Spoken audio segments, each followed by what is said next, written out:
FIR पे आप कल बोल रहे थे, उसको लेकर आज काफी जो है वो इशू बनाया गया, क्या कहेंगे सर इस पे? नहीं, इशू तो बिहार में है। तो मेन इशू है प्लीज कि महाराष्ट्र में, हरियाणा में, कर्नाटक में इलेक्शन चोरी किया गया है।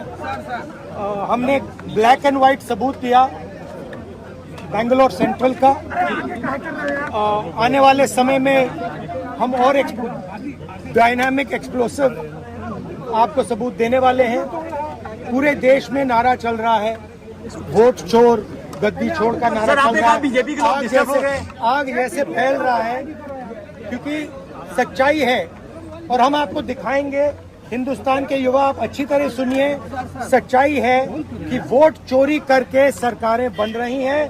हम गारंटी करके आपको प्रूफ देने वाले हैं। धन्यवाद। आप जो बीजेपी के लोग एजिटेट हो रहे हैं, मैं उनसे कहना चाहता हूं, आप एजिटेट नहीं होइए, क्योंकि हाइड्रोजन बम जब आएगा सारा का सारा साफ हो जाएगा।